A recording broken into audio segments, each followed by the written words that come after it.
Welcome everybody to the Doggie Dojo Show. My name is Trevor Smith, and I'm going to help you guys today learn how to get your dog to start leaving things alone. And so, welcome everybody. Thanks for joining us. If you have any comments or questions as we go along here, feel free to leave them down below. And I thank you so much for joining us today.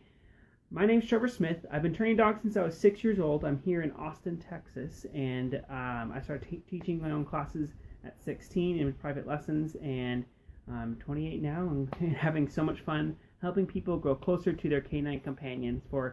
I want you guys, if you have any questions or any concerns or any problems with your dogs, I want to be able to help you guys get through those problems, get through those frustrations, so you get a closer relationship with your dog. So that's my mission, that's my goal.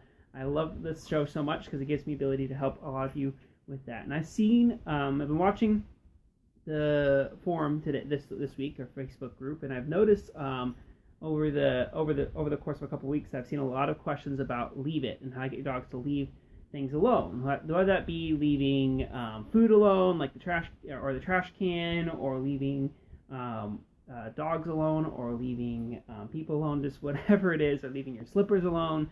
There's a big questions, and it's a big topic about leaving things alone. And there's a couple foundational steps you guys need to go ahead and start with in order for your dog to leave things alone properly. So one of those first things is making sure your dog can do the very foundation of leave it, which is leaving food alone. And there's a lot of different ways to teach leave it, but over the course of a couple of years, I've found out a kind of a way that mixes a lot of other training methods together that seems to work really well and builds a strong concept for dogs to not only leave things alone the first time you say it, but continue to leave it alone, and that whatever you say leave it to is not as interesting or not as valuable as whatever you have. So to do this, I'm going to need a couple things. One, you're going to need your puppy. So if you want to train along with us today, feel free to do so. Be glad to help you guys out. But go ahead and get your dogs, and then also get some treats. And you're going to need 2 levels of treats. So you're going to need something like a basic kibble or something. Just a plain Jane, very low value, something that's not very interesting for the dog, but maybe just like their breakfast, lunch, or dinner, whatever that is, or some biscuits. And then what you're going to want to get is something that's a little bit more interesting. So I got these little Smile Dog treats. I don't get sponsored by them. I just know my dogs really love them. I got them given to me at APDT, at the Association of Professional Dog Training Conference. So like something, this is freeze-dried salmon. So this is very smelly, very, very delicious smelling.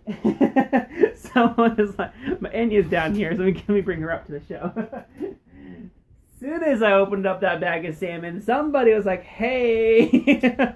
So she'll be joining us, and she'll be learning leave it. She's something that she's never done before, and something that she's a young puppy, and I want her to work with. And she's doing we have fit paw stuff right here. She's doing all the fit paw stuff. She really wants to work for this salmon, so we're going to do that today. And so what we're going to work on is we're going to work on, first, go ahead and get your low value, and I'm going to go ahead and bring it down here. That's a new behavior. Anybody deal with that? New behaviors? So she doesn't like me talking to the camera, so this is new. But we're going to wait here for a little bit and ignore the barking behavior for a second here. Once you ignore the barking behavior, she's doing all the fit paw stuff here. Then I'm going to go ahead and start this process. So take some kibble. With the closed fists, you're going to show them the kibble. Don't say anything yet, because if they're really mouthing the food a lot, you don't want to say anything to them. Yes, they got right. You're going to give them a little treat. You use that for her a little bit, though. Good job. You didn't give me a chance to break them up. Yeah, you didn't. Y'all want to do that in the future video? Teach speed. Marking behavior. Yes, there we go. Now reward away from whatever the kibble is. We're away. So I want her to go away from whatever they're about to leave alone. But notice I'm not saying the L word. Yes. I'm just building a behavior first. It's very important for you to build a behavior first. You want to make sure that you don't unnecessarily just right out the gate say leave it, leave it, leave it, and chant leave it, leave it, leave it to your dog, because then your dog's going to hear that word leave it. And if they're just mouthing your hand, licking your hand, and doing all that stuff, that's not leave it. And so they're going to be hearing that word leave it while they're doing that. That's not what we want. We want the behavior of them actually leaving it alone and taking a pause or take a step back before you actually start naming it. So what I'm going to do now is I'm going to go to the second step, which as soon as I get my dog, and she did about 3 times here, as soon as I get my dog the ability to leave things alone physically, behaviorally, and what we're going to do now is cue it before we show it. So we're going to say the word leave it and then present the food in the hand. Are you ready for this?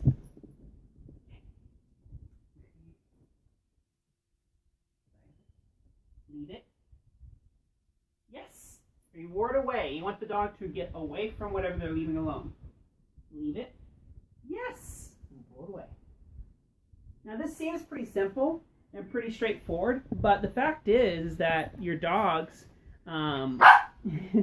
your dogs don't know how to leave alone food closed in your hand. They're not going to leave alone a squirrel. They're not going to leave alone anything else. So just so that you guys understand that dogs are closed fist. Make it really easy, make it very successful throughout your whole training process. You want them to be successful. So next step now is we're going to open up the palm and see what we get. Now this is kind of pushing the gate here. I really am pushing my training a little bit than I usually do, but for the show I want to go ahead and show you guys how this process works and show you each step, and if there's any point where she kind of hitches or where she makes too many mistakes, I'm going to back it up for us, okay? So, but I'm going to keep moving forward as long as she's ready to move forward. Okay, ready? Open palm now. Leave it. Yes, good girl. Very nice. She's already kind of picking it up, I think. Leave it. She doesn't leave it alone. It's going to close my fist. Leave it. Yes. And reward over here. Good job. Very nice. Leave it. Leave it. Yes. Good job. Very nice. Do it again. So she's not exactly doing almost 100% what I want, but we're going to keep going with this. She's trying other tricks. She's thinking that I want her to do something else. Leave it. Yes. There we go. Good job. Leave it. Yes. There we go. Very nice. Good job. So now she's gotten to the point. Thank you so much, Trisha. Thanks for joining us today. She is a very cute puppy. So now we're going to get to the point where we run to the next step. And this next step is going to be surfaces. So just to give you an overview process, leave alone food, and with the ability to leave alone food in your hand and on the floor. And then I get them the ability to leave alone objects or shoes or pillows. Yeah, she's pretty quick. She's learning this really quickly. So don't use this as a judgment call. Now, me and Inya, it's my wife's dog, but me and Inya have somewhat of a connection, so she kind of has an idea of what I want when I want it. So the better connection you have with your dog, the quicker sometimes learning will happen. But after they leave alone objects, then I start using living animals or people or dogs, whatever it is, to leave alone. Because if you can't leave alone food, you're not going to be able to leave alone objects. You're not going to be able to leave alone people.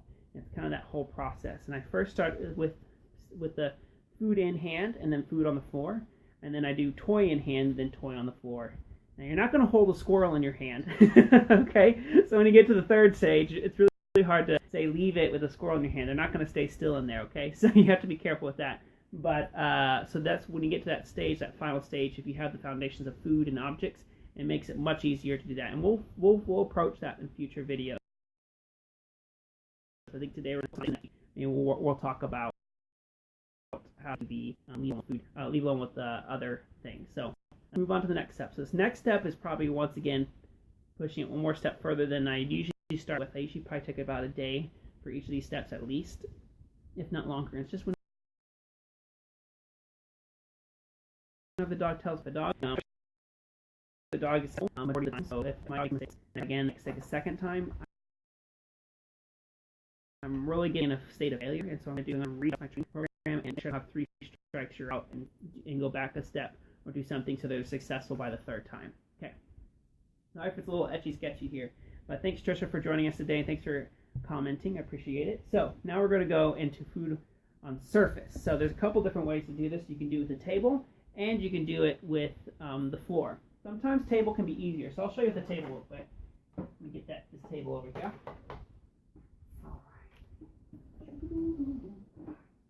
So I got a little table here. Move it over here. I got the kibble and all right. What we're gonna do is gonna take the kibble. Now she's gonna think this is like a fit paws equipment, I think. We're gonna have to don't worry about that factor right away. I'm gonna put my hand up here, just stationary. I'm gonna go back steps as we've taken a pretty big leap here to go to surface. We're going to wait, yes, and reward for just behavior and not worry about saying the word leave it yet. Yes, good girl. So, now she's doing pretty good. Leave it. Yes. Good. I only want to really verbally cue something when I know I'm probably going to get the right answer or right behavior. That way you don't waste your words and they don't start to learn that word means something it doesn't. And now what we're going to do is going to put it up here. If I'm going to cover it up. Leave it. Yes. Your dog doesn't have to engage it in order for you to say leave it or you to correct. If your dog stays back and hangs back and continues to stay back, you can reward. There we go. So we're going to go ahead and now start to do a tent. Leave it. Yes. There we go. Good job. Smaller dogs get the table a little bit quicker than bigger dogs. And then what we're going to do is just totally hand off. Leave it.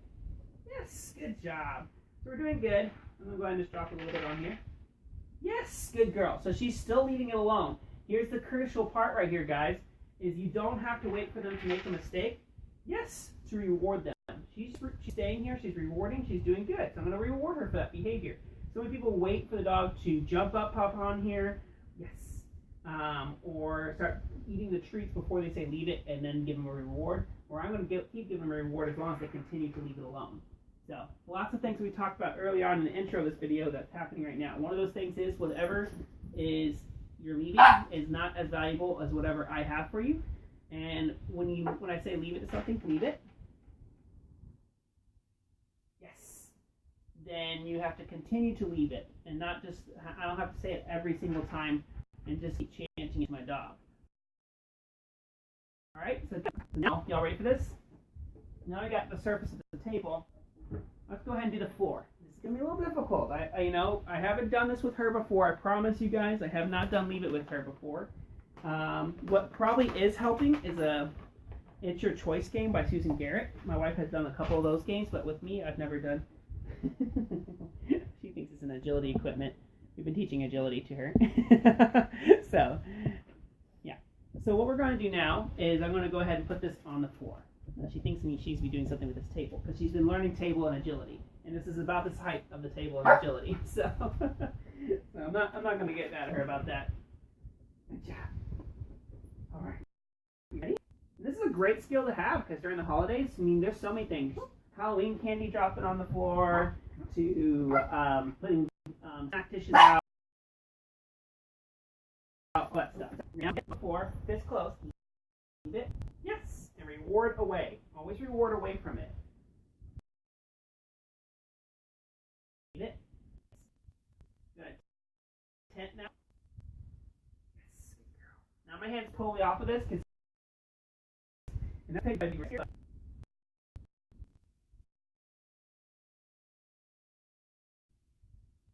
there we go. Very nice. You see it? Leave it. Yes, there we go. Very good. Awesome. Yes, good job. Now I want to get to the point, and this is probably a little too far. I'm only going to use one piece of kibble just in case I need to catch it. To the point where you can actually drop this kibble on the floor, and then they'll leave it alone. So we're going to try that. Leave it. Get up. It was too much. So that's one mistake. One error. Leave it. Yes, good job. Looking for it. Leave it. One mistake. Leave it. Yes, there we go. Very nice. Good job. All right. Let me do it on this side so you can see. Leave it. This is my hand I've been rewarding with too. So I'm going to go ahead and put it here. Yes, reward.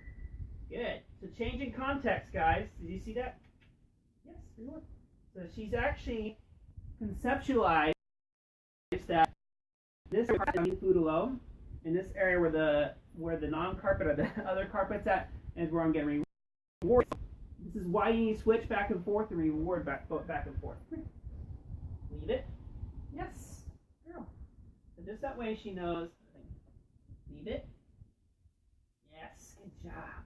Switching hands up is important, making sure they're going to get the right answer every time. Good. One last one. Last one. So once again, we're going to go to the floor. Once again, tenting. Leave it. Yes. There we go. Good. You see that little push back there? she didn't want to come near it because she knows she has to leave it alone. Leave it. Yes, there we go. Good. Notice I'm rewarding away from whatever she's leaving alone. Leave it. Engage it a little bit. Leave it. Yes, reward. Good. Good job. All right, sweetie. So that was a huge overview of a lot of steps you have to take. It takes probably at least a week to get to where you were there. For most dogs, especially if they have a strong urge to get whatever food that they want you to get. So if you have a dog like that, that's just like a Hoover. They just vacuum every piece of food they can get up. It's going to take some time, okay? She has a little reserve. She has a little understanding of what I want right there. So she's doing really good. So make sure to take your time with that. And to review the whole process is you do food in hand, closed, food in hand, open, food on floor, closed, food on floor, open, where the food's on the floor with no hand off of it or a hand over it in a tent. And then you start to just take the food and say, this is the floor right here. And you're going to just drop it onto the floor very gently. Keep your hand hovered over it just to make sure that you can grab it if you need to. And then eventually just drop it and leave it alone and see what happens and reward. So that's just a lot of process. And if you can't do this, guys, if you can't get your dog to leave alone a dry piece of kibble, you're not going to leave alone a squirrel. They're not going to leave alone your slippers. They're not going to leave alone anything else if they can't do the basic form of leave it foundations with food. So start with that, guys, this week. Start with food, and that's going to be a lot of homework for you guys to work with. And I want to come back here and start to show you guys how to start doing objects, both stationary objects, inactive objects, and active objects like people or dogs. So that way your dog starts to learn how to work with movement. So the whole tossing of the treat on the ground is heading in the right direction. So things that are stationary, not moving, much easier to leave alone than things that add a little movement or bobble to them. So you have to work towards that as well. So I challenge you guys to do this week. That's your quest, to work on leave it behavior with your dog. If you have any questions, thank you so much, Trisha, for the like my rate of reinforcement.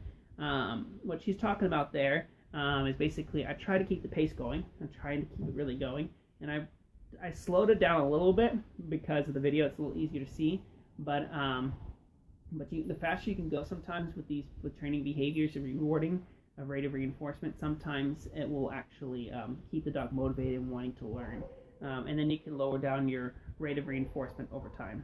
So once again, if you have any questions, let me know. Leave them down below in the comment section. Otherwise, thanks again for watching here on the Doggie Dojo Show, guys. I appreciate every single one of you, and have a great week with your dog. Have some fun with your dog, and we'll see you guys next time. Thanks again.